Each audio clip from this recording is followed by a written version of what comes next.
ప్రేమధార. ప్రేమధార Bible అధ్యయన పాఠశాల శ్రోతలకు స్వాగతం.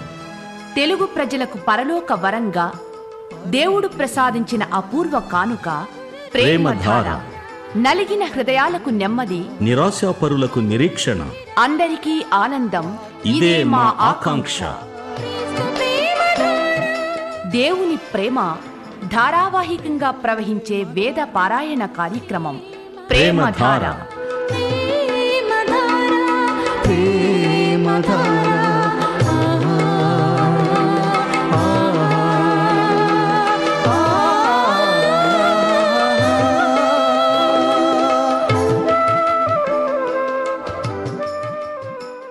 సోదరుడా, సోదరి, మీకోసం ఎదురు చూస్తున్నాను.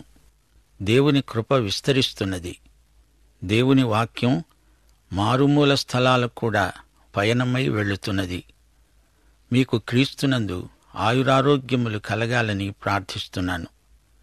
దేవా, తండ్రి, నీ వాక్యము వెల్లడి కావాలని, మా హృదయాలలో వెలుగు కలగాలని, రోగులు ఆరోగ్యమును పొందాలని, సమస్యలతో సతమతమయ్యే వారికి విడుదల కలగాలని, వాక్య సూత్రాలను మా రేడియో శ్రోతలు తమ జీవితాలకు అన్వయించుకొని సంపూర్ణ ఆశీర్వాదాలు అనుభవించాలని యేసు నామమున ప్రార్థిస్తున్నాము తండ్రి.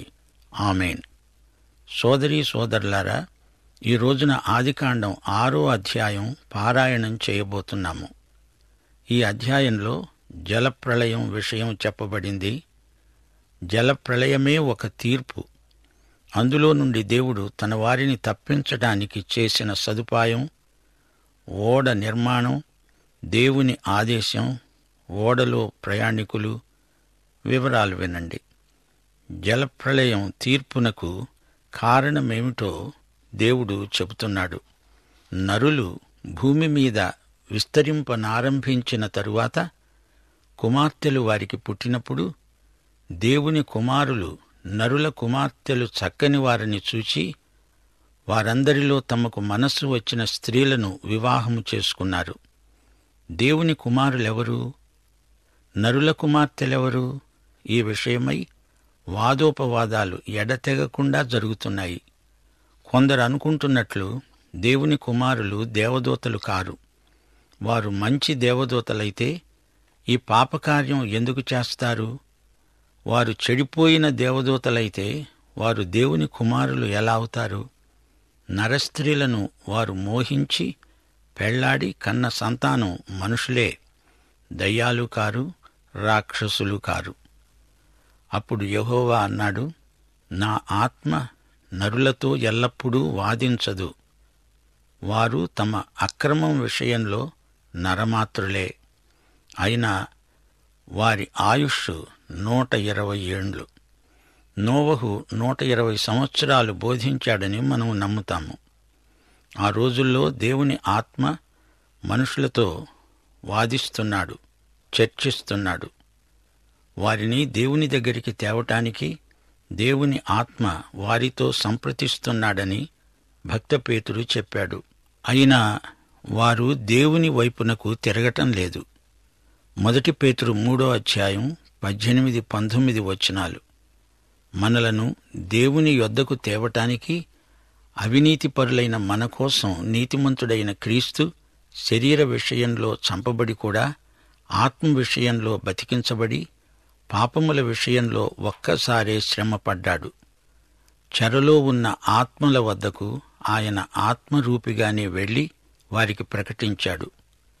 పేతురు ఈ మాటలు రాసినప్పుడు ఈ ఆత్మలు బంధకాలలో ఉన్నారు. నోవహు కాలంలో వారికి సువార్త ప్రకటించబడింది. దేవుని దీర్ఘశాంతం ఇంకా కనిపెడుతున్నప్పుడు పూర్వము నోవహు దినాలలో ఓడ సిద్ధపరచబడుతూ ఉండగా ఆ ఓడలో కొందరు, అనగా 8 మంది నీటి ద్వారా రక్షణ పొందారు. అవిధేయులా? 120 సంవత్సరాలు దేవుడు దీర్ఘశాంతంతో కనిపెట్టినా వారు అవిధేయులయ్యారు. 4వ వచనం, ఆ రోజుల్లో నెఫీలులు అనేవారు భూమి మీద ఉన్నారు, తరువాత కూడా ఉన్నారు. దేవుని కుమారులు నరుల కుమార్తెలతో పోయినప్పుడు వారికి పిల్లలను కన్నారు. పూర్వకాలమందు పేరు పొందిన శూరులు వీరే. ఆ రోజుల్లో శూరులు ఉన్నారు. వీరు బలాత్కారులు, దౌర్జన్యపరులు, నెఫీలులు. వారు అప్పుడు ఉన్నారు, ఆ తరువాత ఉన్నారు.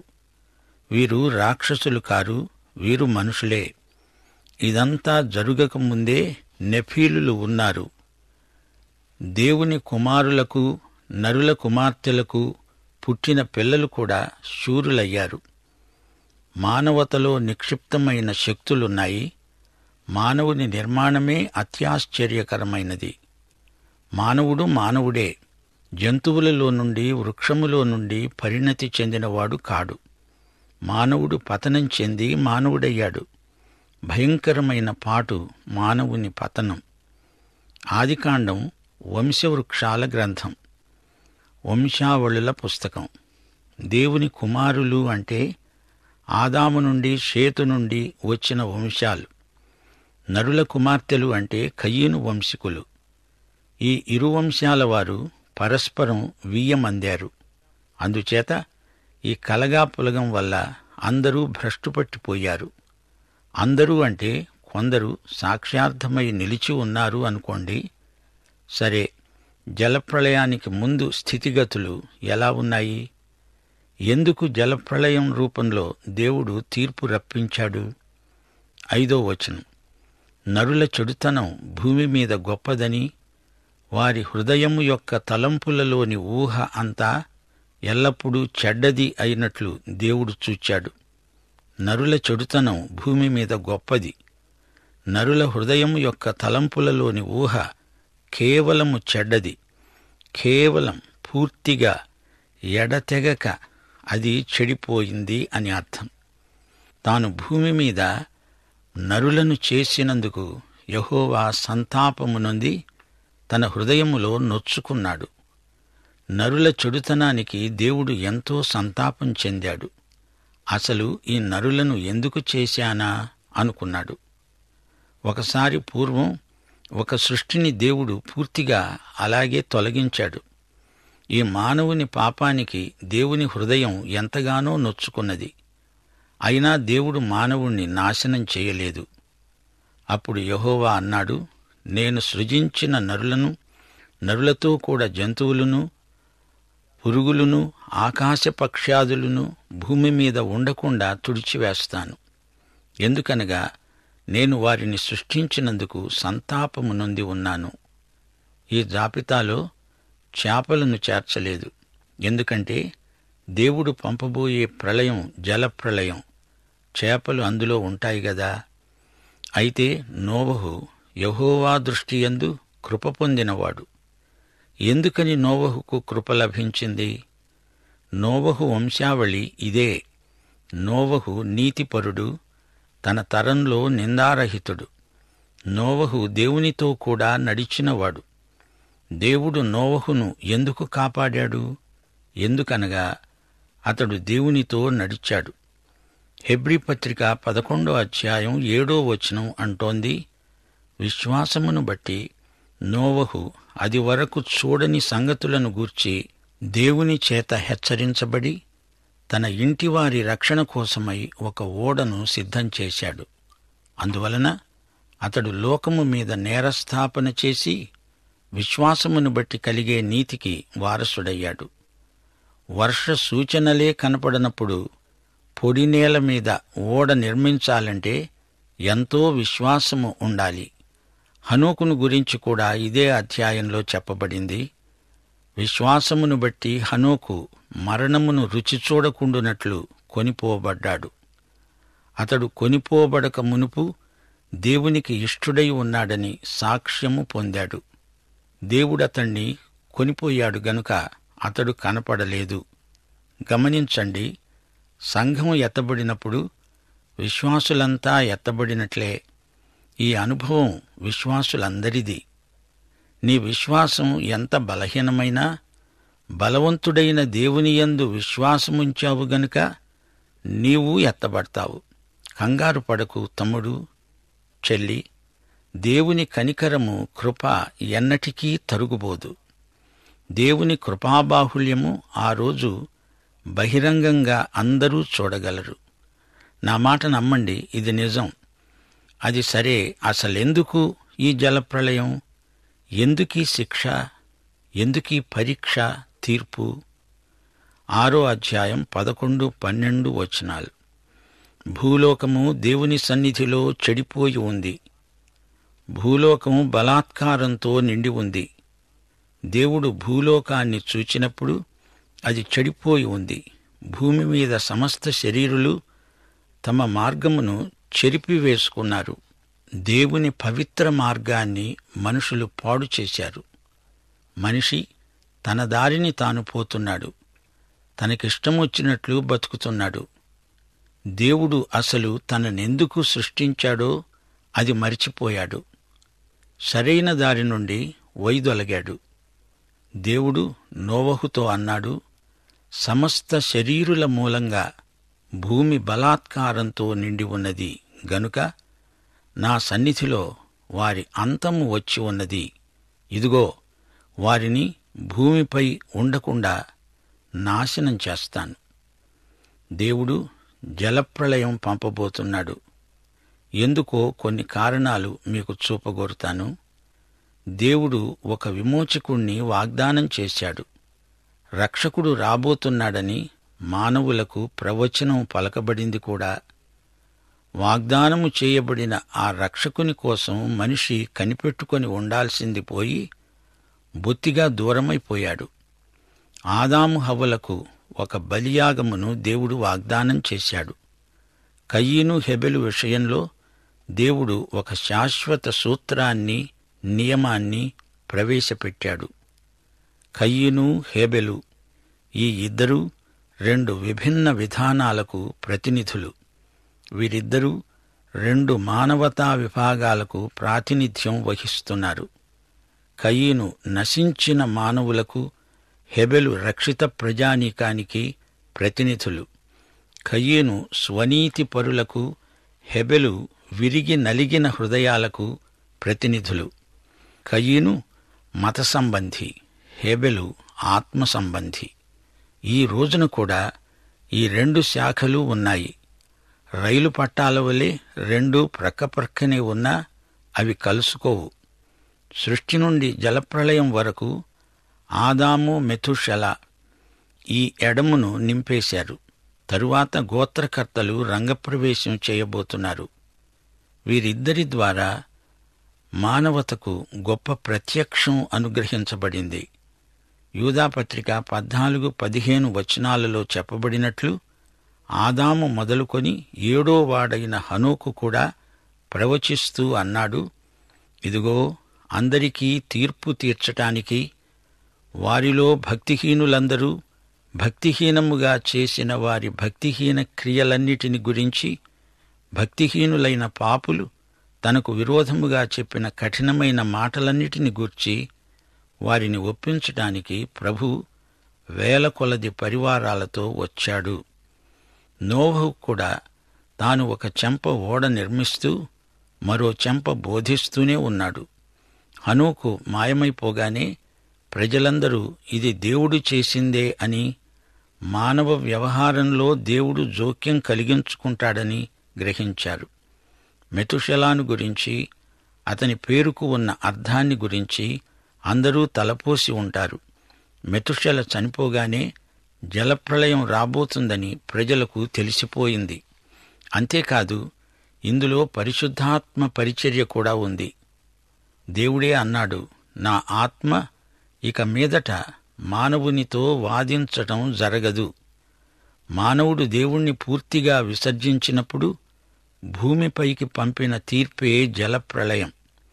మానవత యావత్తూ దేవునికి దూరమైపోయింది.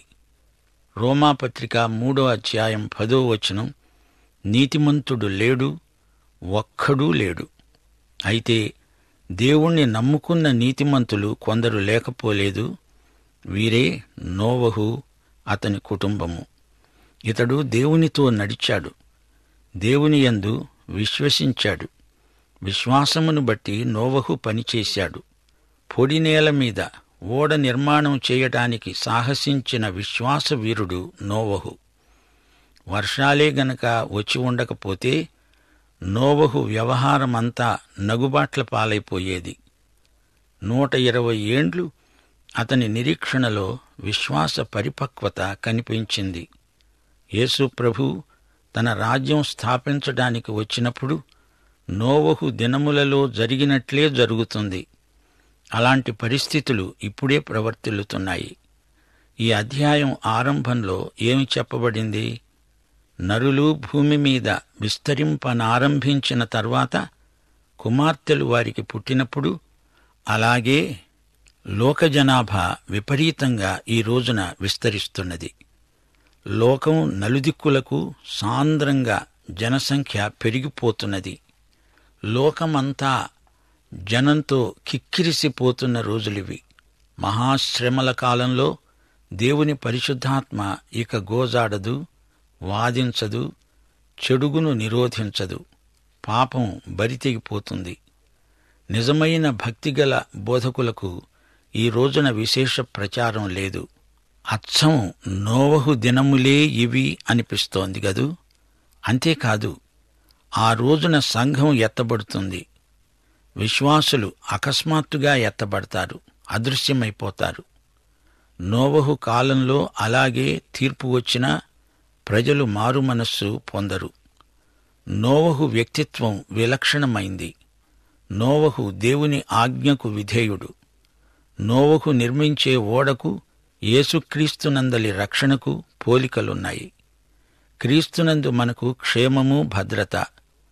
నోవహు ఓడలో జలప్రళయ సమయంలో అందరికీ క్షేమము, రక్షణ.